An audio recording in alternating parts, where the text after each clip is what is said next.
good morning to some who've joined us. Welcome to Sapan's 8th webinar. We're celebrating 16 days of activism, gender violence. And we've got a whole panel of really interesting speakers, very powerful speakers from across. The webinar, which is, we've done webinars if you've joined us for the first time. We've done webinars in the past, but this is the first, we're looking at gender-based violence in this version. I just wanted to lay the context of the webinar itself. It comes at a point of time when it's been about 100 days of Afghanistan. Of the Taliban taking over Afghanistan. We've had yesterday the first religious law to stop women from going out. From women wearing a burqa to appear, which is sort of basically ensured that women who are journalists, women who come on television, all of them are now sort of will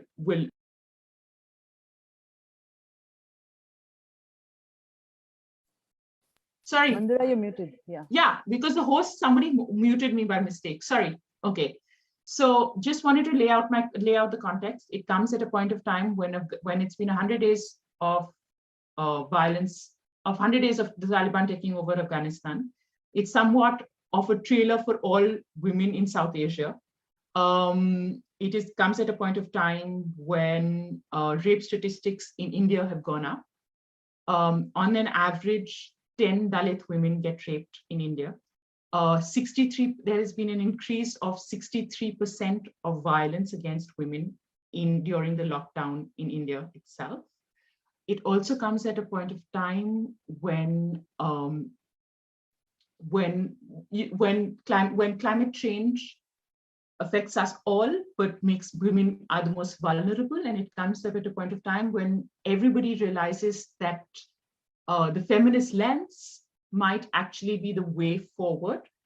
In the COP26, there was an acceptance that men have destroyed the world and there is a need to bring in more women in the conversation. And that's what we're trying to do in Sapan today, to look at gender violence and say that women, it is not only a women's issue. So we're hoping to take the conversation forward. We're also hoping to honor Kamla Bhasin, who was South Asian, who was a woman, and in some ways is also representative of what women actually did at that point of time. The peace movement was actually a women's movement first. It stemmed out of the women's movement much before men got onto the table, much before political actors got onto the table. It was women who actually forged links together. It was women who spoke about solidarity. It's about women who spoke about humanity. So we're hoping to talk about all this today. We're hoping to push the conversation forward, and let's begin. Welcome to everybody. My name is Beena Sarwar and I'm a journalist.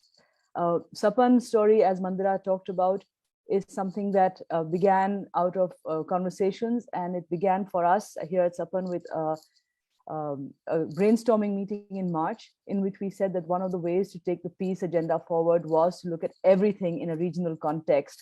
Like Mandira said, health, violence against women, all of these things. We've had events based on women in sports and their wins and challenges on the plight of the incarcerated in the region.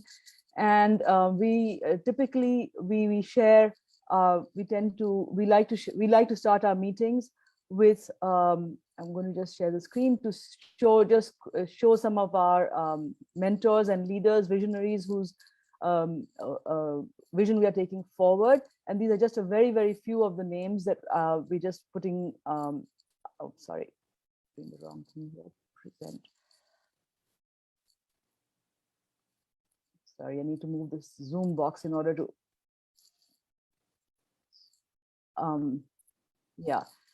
So these are just very few of the people that we would like to. Oops, the other one. Honoring our visionaries, people like Dr. Mubashir Hassan, who's the person from whom many of us first heard the concept of a South Asian Union, the idea of a visa-free South Asia. People like Kuldeep Nayar, Ayer Rahman, Kamla Bhasan, who we are honoring today, Nirmala Didi, Madanjeet Singh, Asma Jahangir, Sania Hussain, Praful Bidwai, Begum Sufia Kamal, Dr. Saman Kelegama, Dr. Iqbal Ahmed, Sabine Mahmood, Praful Bidwai, and many of our friends and comrades have been taken by COVID over the past year. I won't read all their names, but you can see some of them here. Dinesh Mohan, Kamran Arif, Muhammad Ali Shah, who fought for the fishermen's rights, Rubina Sehgal, one of our founding members, and so many others.